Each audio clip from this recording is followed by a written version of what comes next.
Arthur Gorrie, welcome to Over the Bonnet. How are you, Mark? You're a long-standing journalist. How did you get into it in the first place?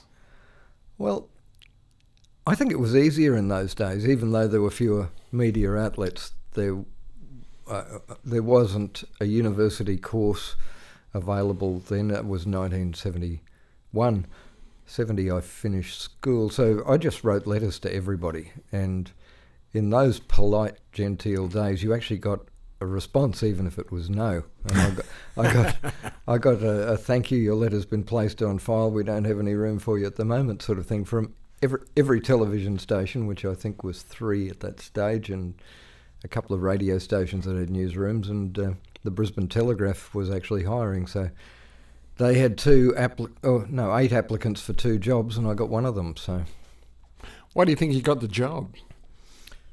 Well, my theory is that I went in to see the Chief of Staff it was in the building that the Courier Mail and the Australian are in now, I think, at Bowen Hills. And the Chief of Staff's office was this glass-walled thing that was quite intimidating, like it was surrounded by people who seemed to know what they were doing, and I didn't know what I was doing. And I walked in and I sat down, and this grim-faced person who turned out to be the nicest person in Australia, Frank Watkinson, was the Chief of Staff, and he just looked at me and asked me a few questions like this, and he said, "Wait here," and he went out the door, and he didn't come back for probably an hour or so, and I just sat there. I was too scared to move, but he took it as a sign of determination and gave me the job. So I accidentally passed a test, I think. They must have been halcyon days in the media. Well, I don't know. I think the media's got a bit better in a lot of ways since then, but I think it was, I don't know, it was better for newspapers because there wasn't much competition.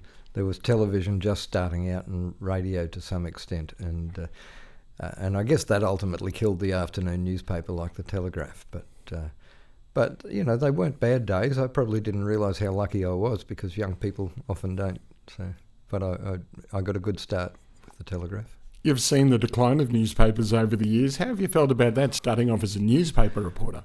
That's right. Oh, well, and I've done some radio since too. I'm not, and accidentally television sometimes, but not that much. I don't think it hasn't really bothered me that much. I was a bit of a shame to see the Gympie Times cease to exist as a print paper after, more than 150 years. So that was a lot of those things are sad. It was sad to see the Telegraph go out of business, and a lot of that has happened. But there always seem to be jobs to be picked up elsewhere because of the diversity that's also come into the industry.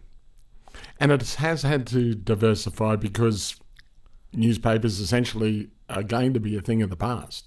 But not for you. You've started at Gympie Today. Yes, well, I'm probably even more old-fashioned than that. It's quite possible newspapers will become a thing of the past, but I think that's up to the customers. It's not up to anyone in the industry to tell people they're not allowed to read newspapers anymore because they haven't quite gone out of fashion yet. They possibly will. I think the tablet's probably going to be an easier way to read a newspaper. I personally think that website design has a long way to go in newspapers. It isn't captivating. It doesn't. You can't browse and just have things catch your eye. You have to actually know what you're looking for. I think there's some things to be improved there before online becomes it's pretty successful, but I think it needs to be. They have to find out how to make money out of it too. A lot of people like to actually hold the newspaper. Are you surprised that that is the case, especially with the closure of the Gympie Times and a lot of regional papers around the country? Are you surprised that the reaction has been what it was?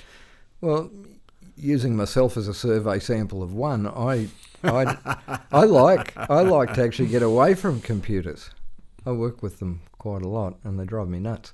And I like to sit out on the deck or, stretch out with a paper and have a read. I still like to read a book too, so perhaps that will disappear. But I think it could be something like tablets becoming a form of newspaper, in that you can maybe click on some sort of designed product that attracts your attention the way newspapers have evolved to do over hundreds of years. Well, it was interesting. I remember when I started as a journo, we'd always refer to the paper when we were sourcing stories. Are you disappointed that they are well, hey, it is the way you'd look at what happened in the newspaper?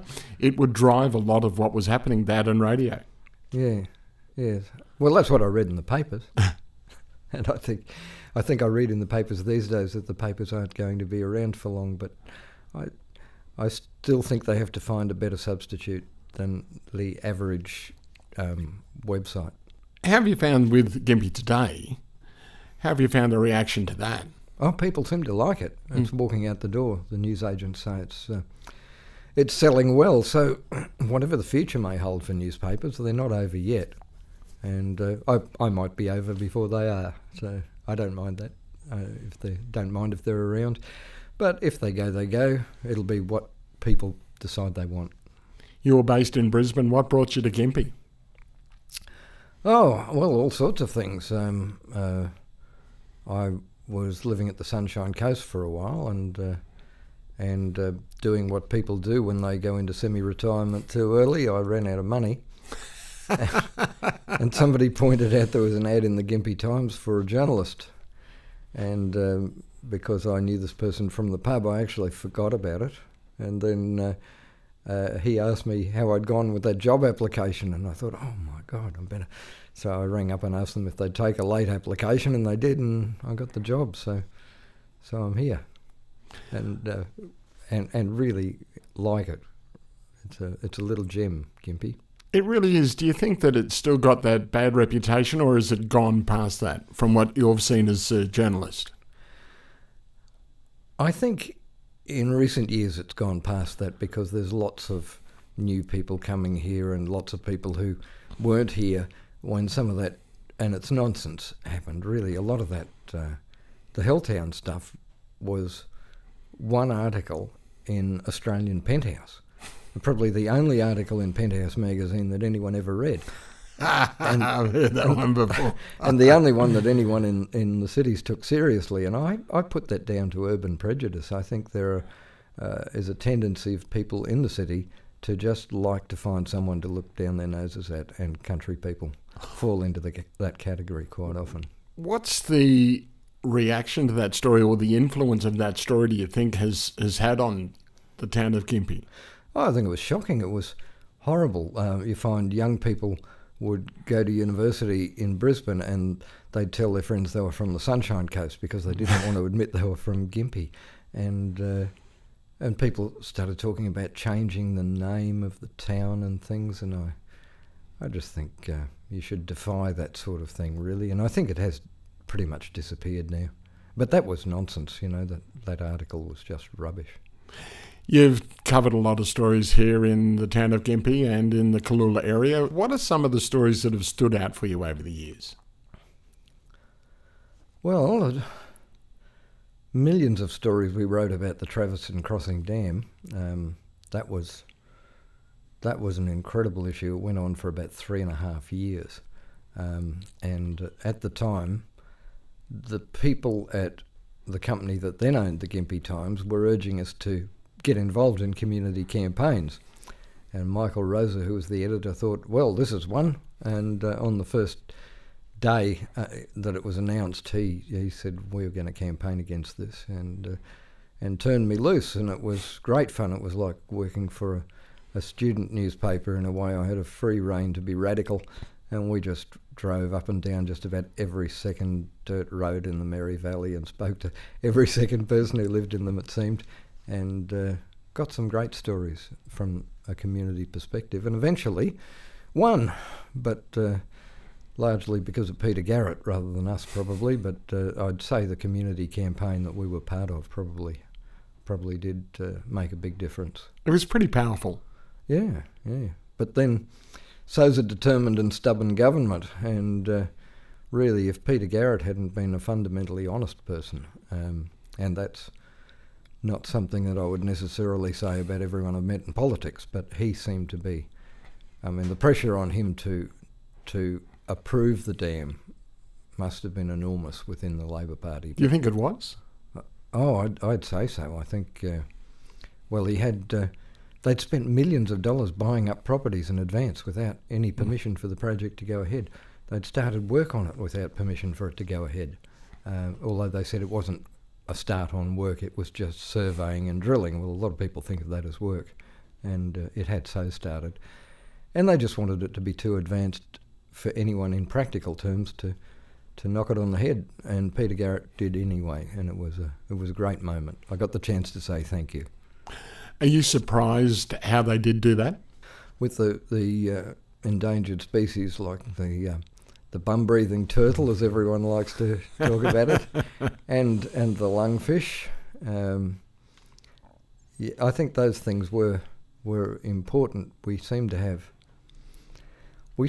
elements of real stupidity in our decision-making process, and I'm stupid sometimes too.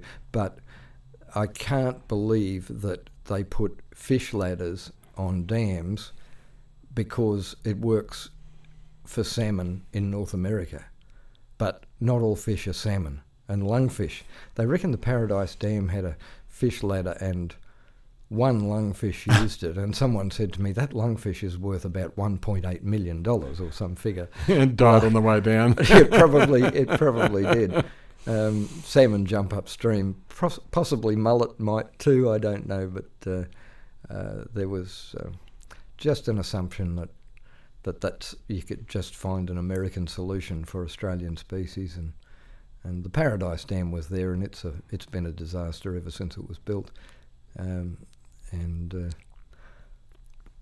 I think that tended to make the engineering argument effective too, because there could be some doubt about whether the engineers knew what they were talking about. What do you like writing stories about? You've been writing them for a long time now. What floats your boat? Oh, I like talking to people. It's really interesting, the ordinary people. I was inspired years and years ago by a book called Blue Highways, and there've been a few since. And this fellow in America had his midlife crisis and bought a van to live in and set about driving around America on all the highways that no one used anymore, which were marked blue on the map. And he just interviewed the people in the service station and the woman who cut his hair in New Mexico or something, and he had some tremendous stories, and I thought, that's where the interesting stories are, the real stories of ordinary people who aren't celebrities.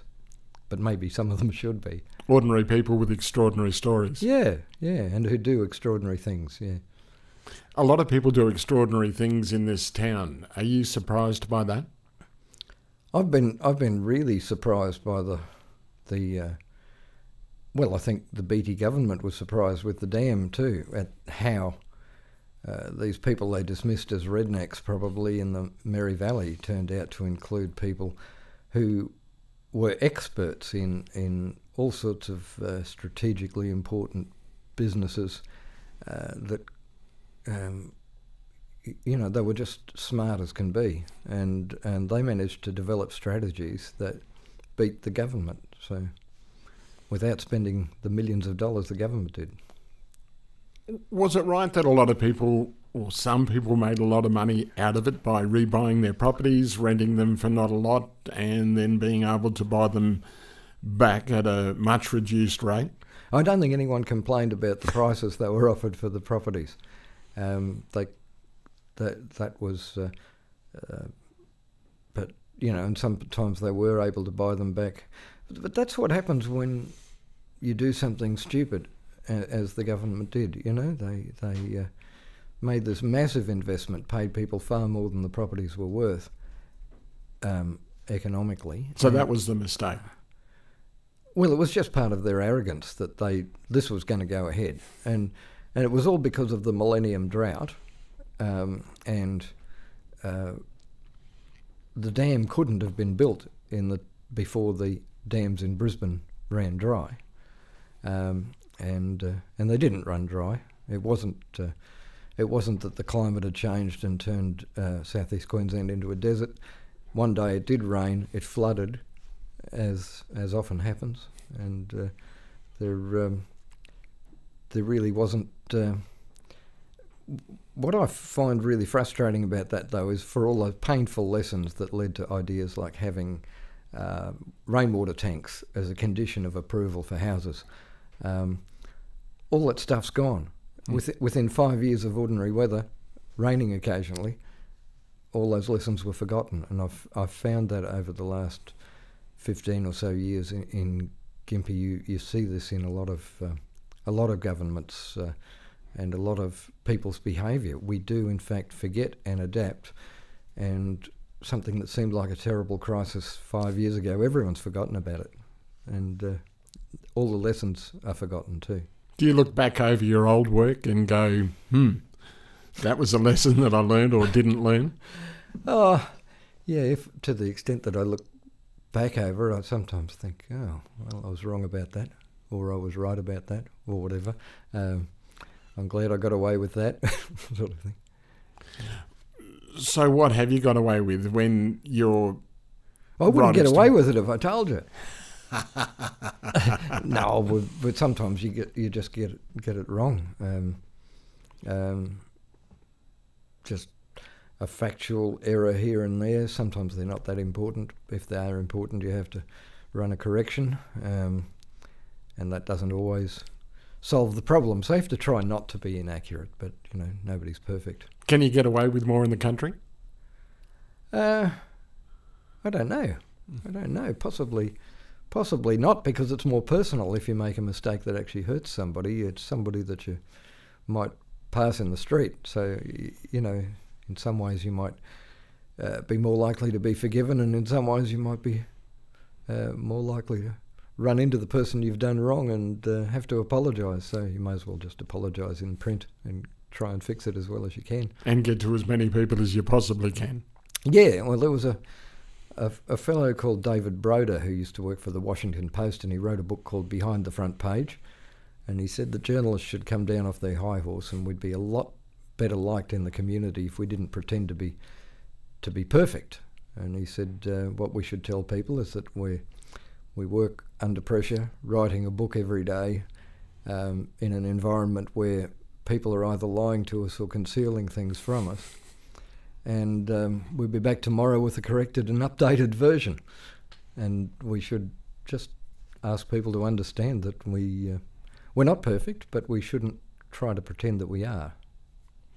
Where do you put journalists on the totem pole of community jobs and expectation, and where you sit in the community as a whole? I don't know. Has it changed over the years? Look, people say one thing and do another, and that includes all of us, and everyone complains about the media, but if you look at the numbers of people doing journalism courses at universities and colleges around the place, you'd have to say that everyone complains about the media but wants to be in it. So it's hard to know. I used to complain about the media, and that's probably why I wanted to be in it. I thought I could, I'll do a better job than that, but it's not as easy as that. So you just do your best. What's the hardest thing about being in the media? Getting too wound up about stories you've encountered, not being able to put it out of your mind at the end of the day. I think when you do make a mistake, and you think, oh my God, or if there's some bit of information at the last minute that you just can't find, like maybe the fifth name on a photograph of 5 people and you've only got 4 names, and you know you've done something wrong and there's no way you can fix it, and that's very stressful. Spelling mistakes, is that stressful for you, being old school? No, I'm quite good at them. I do lots of spelling mistakes. I do them every day. And in fact, a friend of mine noted that about Gympie Today, which she said, you do repeat yourself a bit, and you didn't spell that word. And that wasn't even the right word. And yes, But even spell check doesn't help you if you've got the wrong word altogether. As journalism has evolved, and you do have things like spell check and also Dr. Google or Professor Google, Yeah. are they tools that are much more available, and do you find them handy? Do you still use them? I use them all the time. Yeah, I just about live on the internet really, and Googling things. I wish I could invent a product that became a word in the language like Googling. It means you've really been successful, doesn't it? And it makes research so much easier. Once upon a time, you had to know someone who knew something. Now you can Google it. It's a lot easier than trying to find your favourite professor at 8 o'clock at night or something to ask them, what they think of something. You can actually find out what the dictionary meaning is and what the history of it is, and generally it's pretty accurate. With journalism as such, and you're involved in newspapers and have been for many years, you were talking about the fact that it's evolved. Do you think it's evolving in a good way, journalism these days? Yeah, I do. I think it's getting to be more sort of relaxed, less alarmist for people. I get tired of the blaring, listen to this kind of news, which is what used to sort of happen all the time. And I think sensationalism.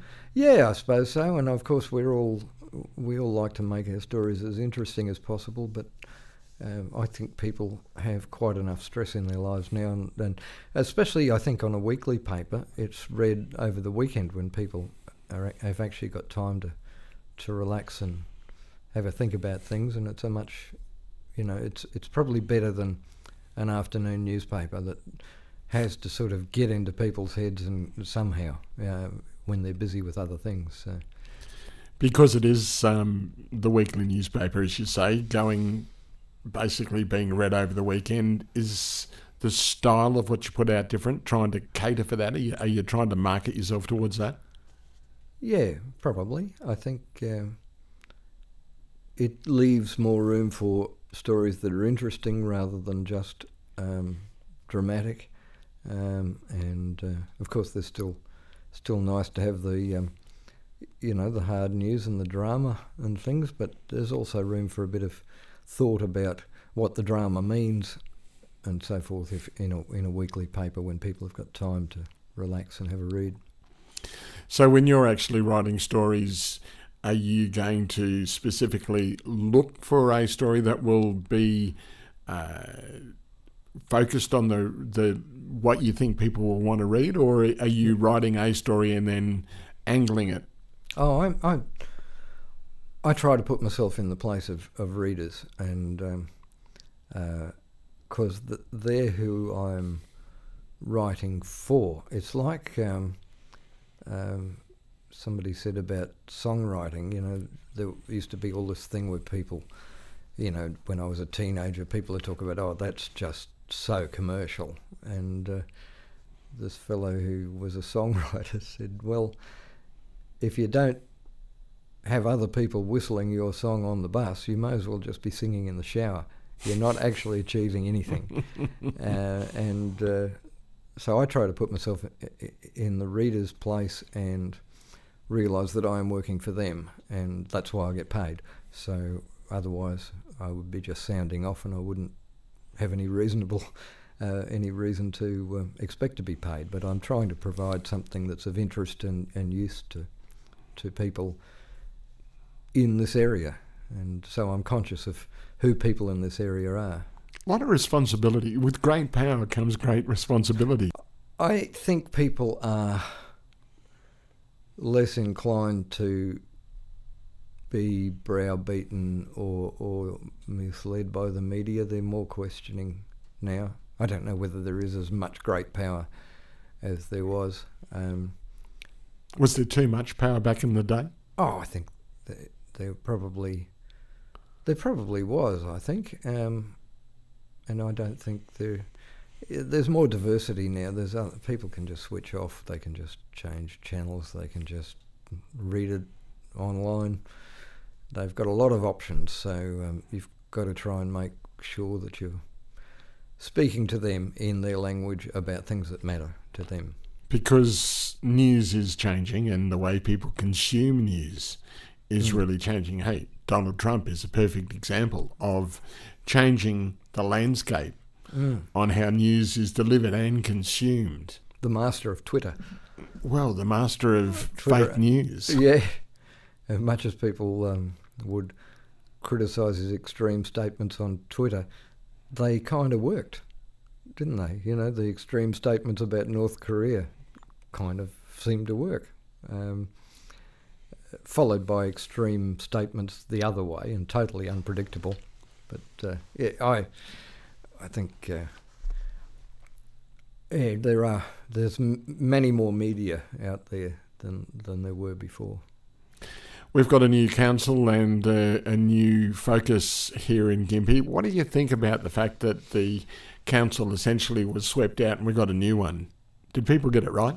Yeah, I think they did. I thought the old council was. I didn't think it had been very good for quite a while, and what do you put that down to? I think I blame some of it on the Local Government Act. The local government laws were changed to make CEOs more powerful and councillors less powerful. And that was wrong? Absolutely wrong, because the councillors are the ones who are elected. And I believe it's just a matter of who people identify with. And I think lazy state government ministers do what their bureaucrats recommend, and the local government bureaucrats tend to identify with CEOs because that's the kind of people they are. And they gradually changed the Local Government Act, or actually quite quickly changed it, so that councillors had strict limitations on what they could do. And I think that was,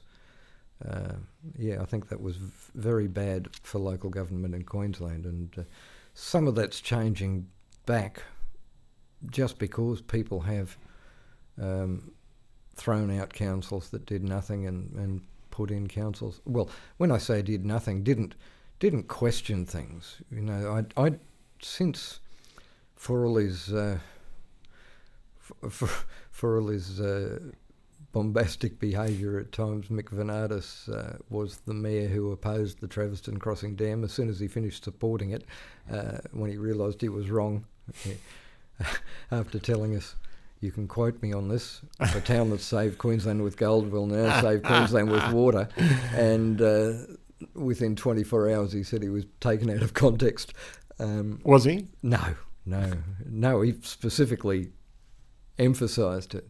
But the thing about Mick was that he was responsive to the electorate in that way, and he was probably the last mayor who would have opposed the Traveston Crossing Dam. I don't think Ron Dine would have. Why is that? It's just not the mindset that he had. He was a military officer who was used to trying to get, and an engineer. His job was to get jobs done efficiently and well, but political dissent wasn't his bag. Was he a good mayor? Oh yeah, I think so. But he wouldn't have been good in the Traveston Crossing Dam situation, I don't think. We were just lucky. What about Mick Curran? No, I don't think he would have either. I don't know. It's hard to say because it's extremely hypothetical what people would have done, but I know that they did try to introduce new standing orders to the council, which would have prevented the council from even discussing anything like that because it wasn't a council issue.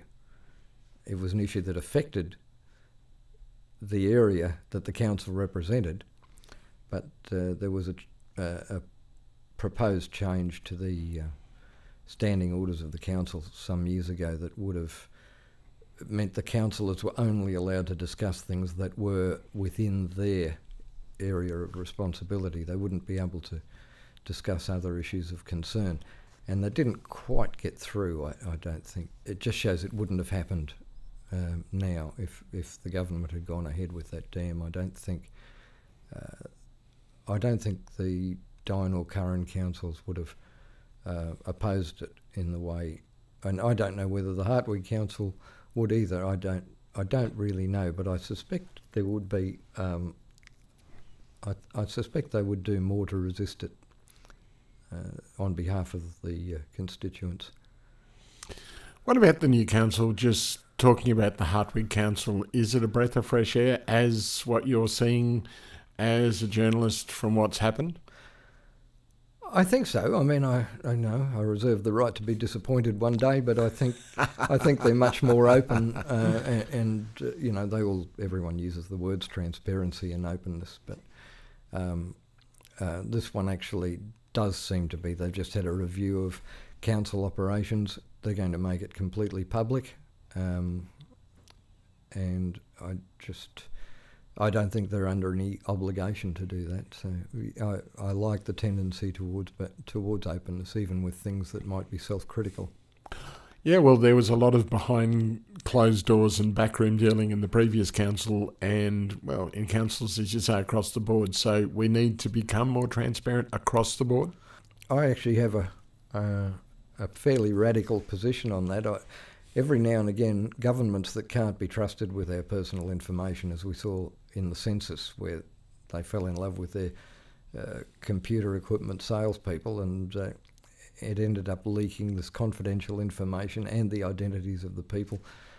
It all was able to be hacked. And I sort of think if governments expect us to answer all those intrusive personal questions, don't they owe us a complete degree of absolute openness? I think everything should be open unless it's a commercial secret that will send someone broke if, you know, how to make Coca-Cola or chewing gum gets out there. It will ruin a business. I can see why that's a secret, but I can't see why much else is a secret in government. There shouldn't, and if it's not national security and it's not a commercial secret that's somebody's property, government should be completely open, I think, and I see no excuse. And everyone says, oh no, we couldn't have that. You know, I don't think we need to do this, Minister. Well, yes, we do. Otherwise, I think people are going to get sick of filling in census forms one day if the government wants all that information and isn't prepared to give it back. With the transparency that we are sort of now getting, is that sort of kind of dangerous though? Should we be going back and retrospectively looking at what happened? Essentially in financial problems. Yeah, they're having a look at those things, I think. And look, if it comes out that somebody was responsible for a bad decision, it's easy to be responsible for a bad decision. I don't want to, you know, shoot people for just making an honest mistake, but but also I don't even know if we need to go. There are some issues we should be looking back into if they're big and important, but maybe just doing the right thing from here on in would be a big improvement. And we are, from what you're seeing? I think I'm seeing an improvement. I think, yeah. When you're writing stories and you sort of say that some things stay with you, what sort of story really stays with you?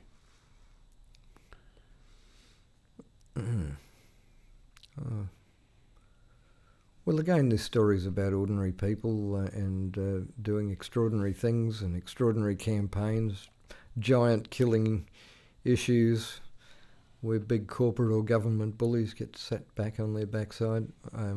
I love that, and I think most people do. And we continue to be outraged at stories where they don't, where the bad guys win, which happens often enough if we can work out who they are, which side's good and which side's bad. But I think it comes back to openness. The more we know, the better. Because it's a democracy. So how are we going to make an informed decision if we don't know the facts of issues, if things are kept secret from us? It's like they say with computers, garbage in, garbage out. Even the smartest collection of voters in the world will make a mistake if they're misled. So I think we have a big obligation to try and get as much truth as we possibly can, even out of reluctant people. Then it's only one term, though, if they really get it wrong. Yeah, I suppose so. Or less if they really, really get it wrong, and get into trouble. But yeah. Who's your favourite politician? Oh, gosh. Oh, the tough ones, eh? I don't know. Do you like politicians? I feel a lot of sympathy for them sometimes, because they get subjected to so much intrusive and personal sort of examination.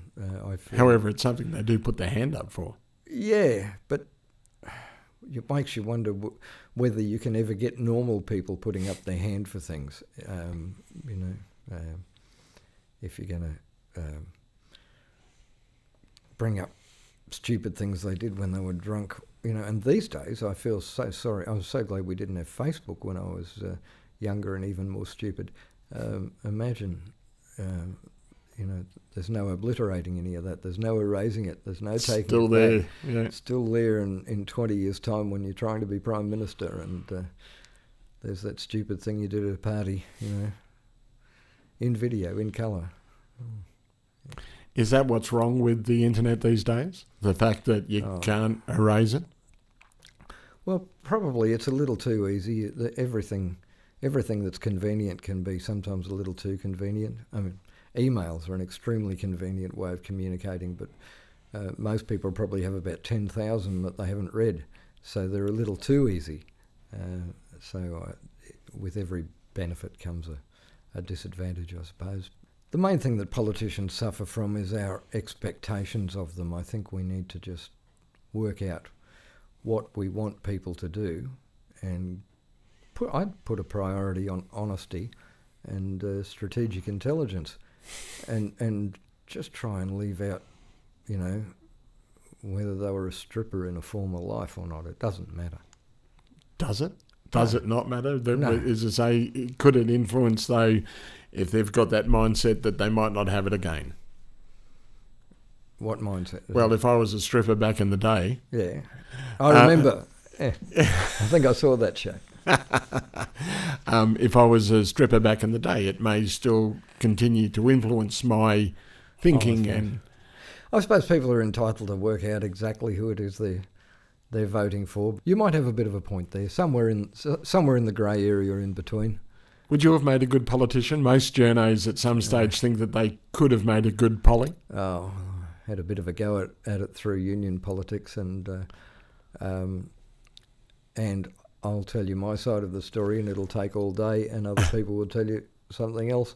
But I think I basically couldn't possibly do it. It was just too soul-destroying to be constantly targeted by malicious criticism and things like that. Even though I had a lot of support, I also... I was probably a bit too thin-skinned, but you don't want to be too insensitive if you're going to be responsive to what people want. And I found I got to the stage where I was only interested in getting into politics as with the media, because I thought I could do something that other people weren't doing. But I realised after a while that I'd become as much a reptile as anybody else if I were able to develop the thick skin and the calculating intelligence needed to survive. And I thought, well, no, the world's bigger than that. I quit. So, if you're in state politics, what would you change? Well, you can be in state politics and not really have the power to change anything. So, assuming that I had an amazing grasp on power and influence, at any level of government, I would change it so that the bureaucrats once again were on tap rather than on top, and would advise rather than basically set the rules of the game. And we have far too many lazy ministers who just never ever dominate their departments. And strangely enough, perhaps the ministers that do dominate their departments, there's other things we don't like about them. But the Yes Minister society really does exist. It was a very perceptive television program. Do you think they got it right? Oh, yeah, I think. And some people still think that ministers should take the advice of their advisors, and I think they should consider the advice of their advisors, but not necessarily take it. It becomes very hard for a person who comes in and has maybe a year or two as the minister for something, and the head of the department's been there for 20 years, knows where everything is, knows whether it can be found or not. They are the Humphrey.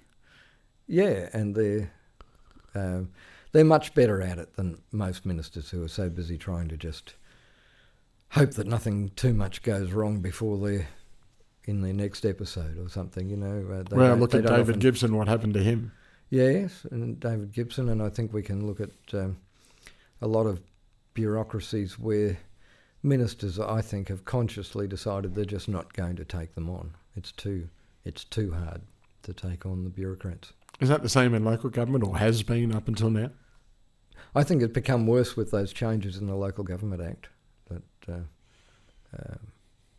But you know, at one stage, a long, long time ago, the Local Government Association was...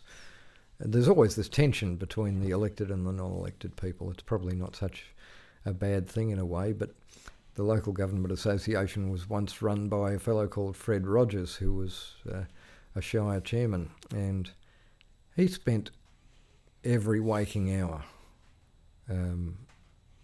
on that job, and local governments and the Local Government Association were, I think, much more inclined towards democratic control by elected people in those days, and it's just got worse since, I think. I think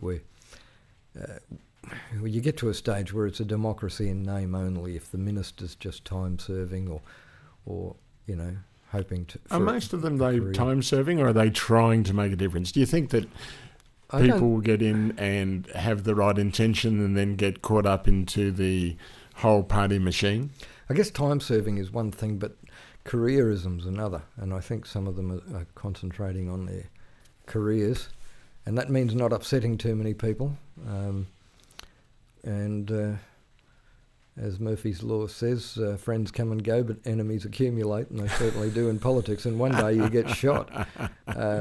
So I can see the terrible position they're in, but they're not doing their job if they don't control their departments a lot better than most of them do at the moment.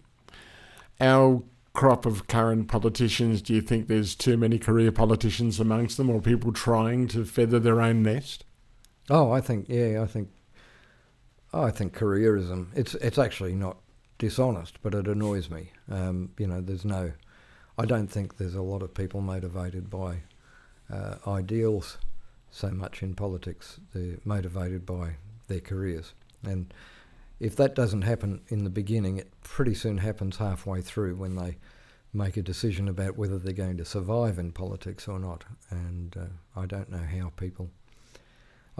people do it, but there's not too many politicians leave on their own terms. They're almost all defeated at some stage. So it's a pretty thankless job as well, much as it's easy for me to criticise, but it is a thankless job.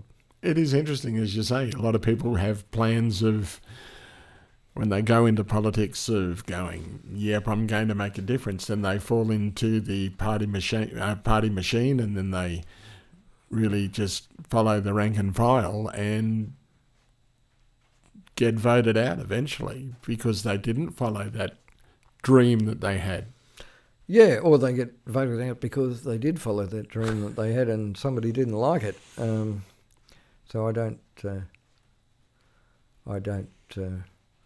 really know. One of my pet annoyances is the Queensland Parks and Wildlife Service. I've just become quite outraged over the years at some of the things that they've done. I remember they had a committee, which was an advisory committee, that recommended a lot of things that were departmental policy, and the committee was about half departmental representatives, and the other half were community representatives or Noosa Parks Association. And Noosa Parks Association's done a wonderful job, but the QPWS is their landlord at Double Island Point, so they are not independent and they are not community.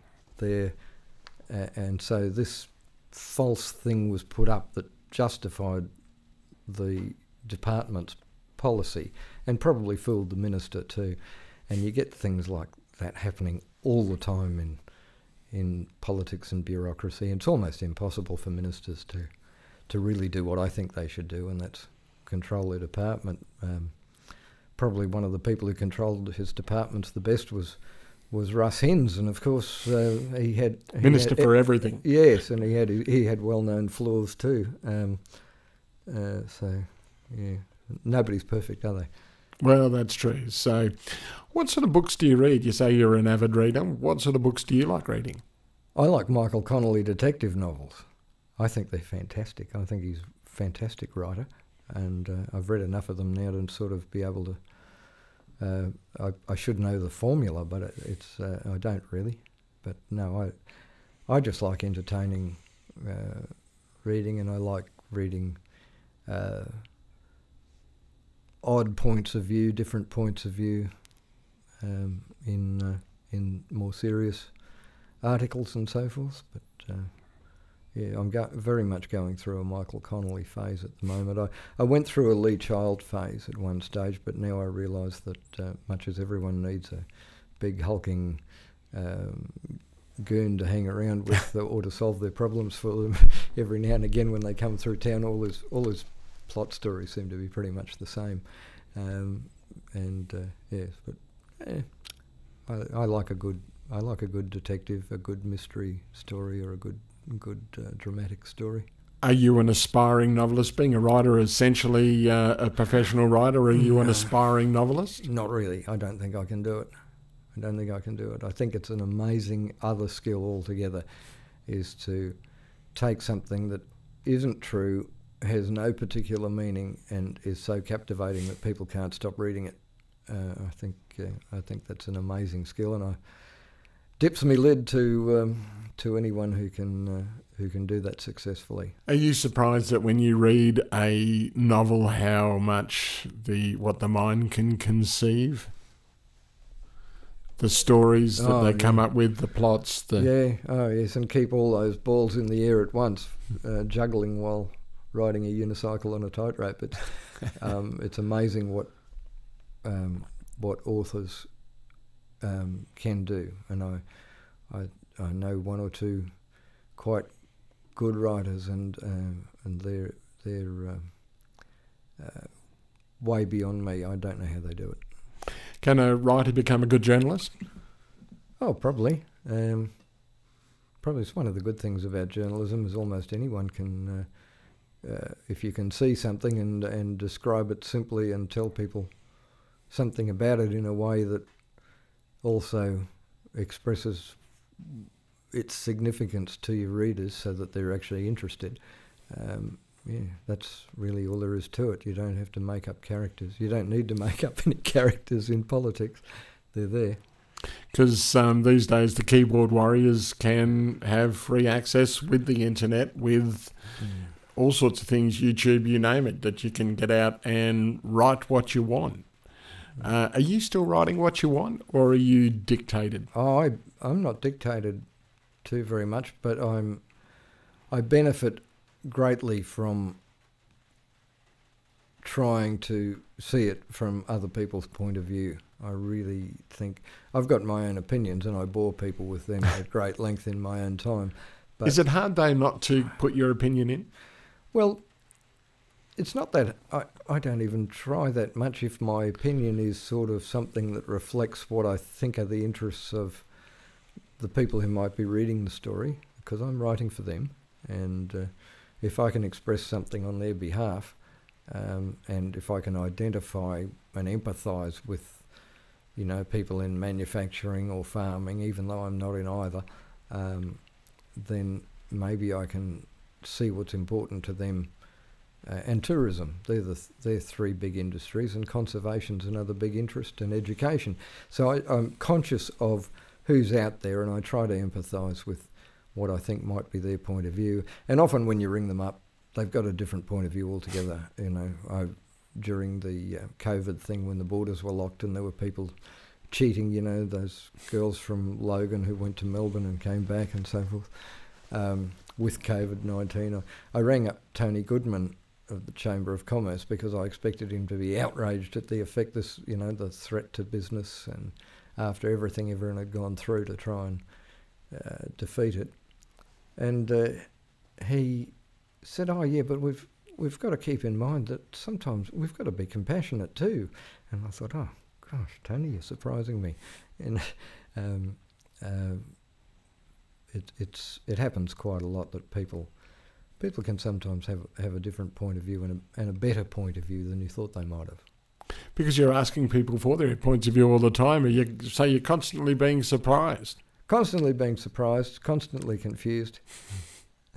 And I just try to find what I think is interesting to those people in all the circumstances that I run into. And I like talking to ordinary people about what they're up to, and you know, just walking into a shop and asking them how they're going in the business. And usually there's a story and a picture in it. It's not hard if you actually just respect people enough to ask them what's going on. So does a good journalist make a great listener? Yeah, probably. I mean, you don't get into the blah, blah, blah industry because you're a good listener. But you have to be. You have to learn that skill, I think. So that you've got something to talk about. Newspapers has been your primary focus over the years. Do you wish you'd gone into broadcast and also video media? Well, I went into radio. I spent a few years in ABC radio and also commercial radio. But I was too shy for television. I really... damn good looking, but too shy. Great face for radio. Too shy, but you're out in the public. Is it? I'm not as shy as I used to be. No, I'm fully equipped to be a very successful 20-year-old now. And I'm only 67, so I'm not that far behind. What have you learned out of media, though, over the years? Has it been a big learning tool for you? Or is it just something that you do your job, go home and leave it?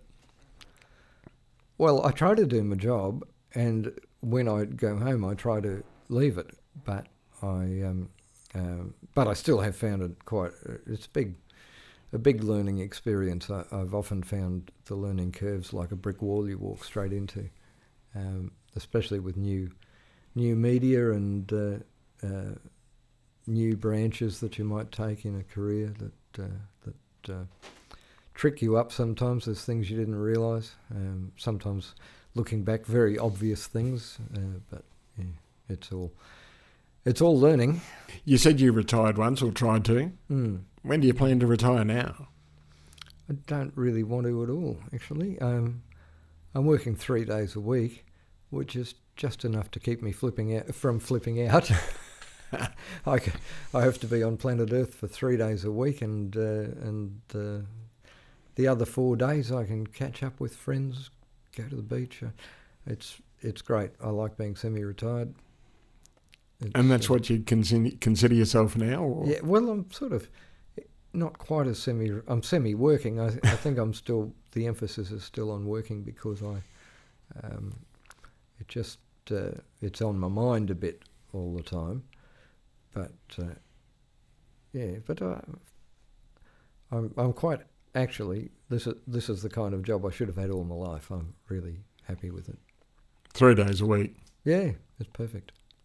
So when you're, or if you're not looking to retire, you'll just keep going and just keep writing stories. So on that 4 days off, is that when you're sourcing a lot of the stuff that you're writing about during those 3 days?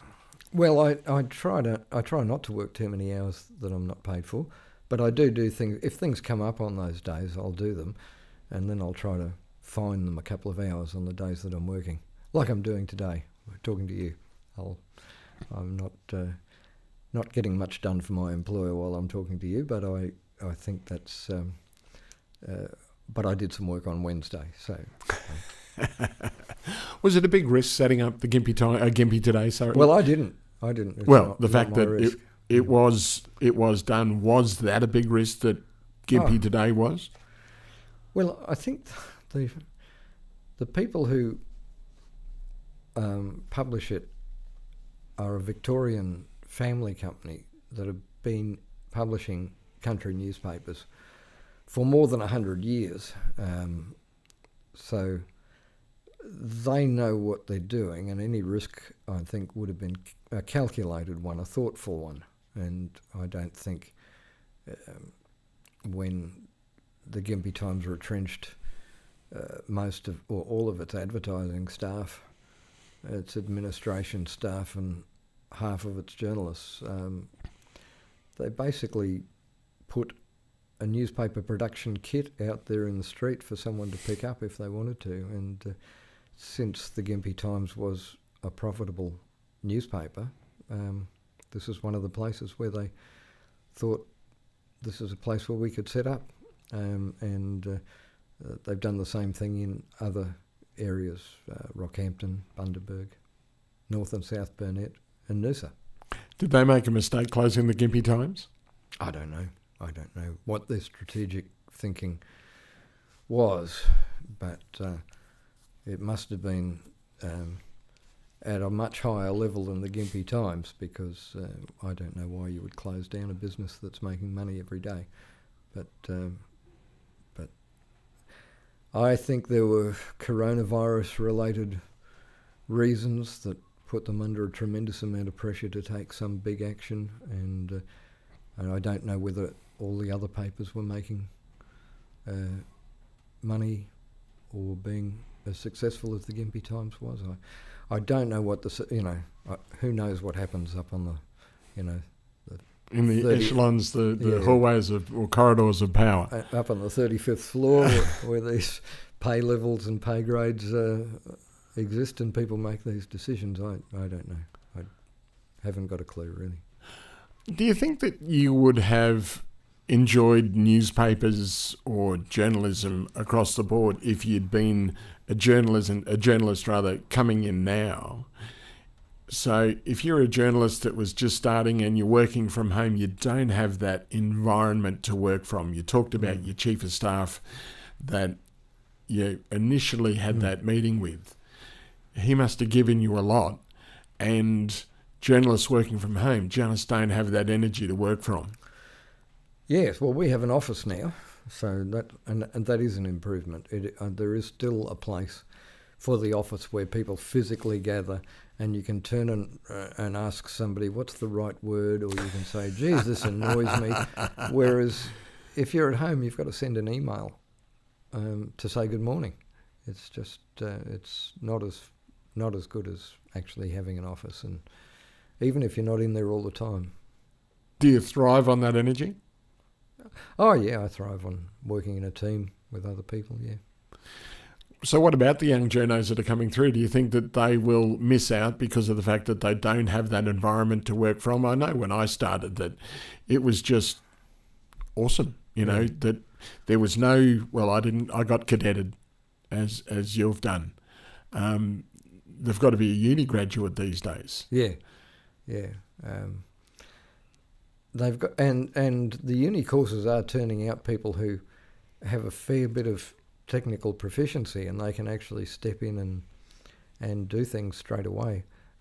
So I can see why the employers were mad keen on getting degree courses, because they don't have to do the training. And I was lucky; I just got a tremendous amount of training from just doing jobs, producing things, doing all the things that I didn't think I was interested in at all. But I look back now and think, well, I learnt more from crusty old sub-editors saying, what the bloody hell is this supposed to bloody mean, than I have from any courses, really. Are you a crusty old sub-editor these days? Oh, I don't know. I'm just a grumpy old man. Probably. not that. No,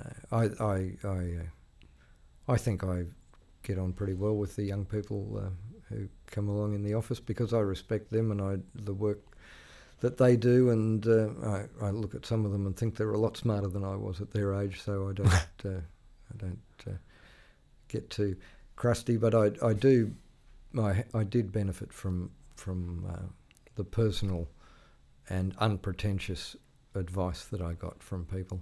What about the standard of journalism these days then? If it's not quite so regulated, what about the standard across the board, that what you're seeing?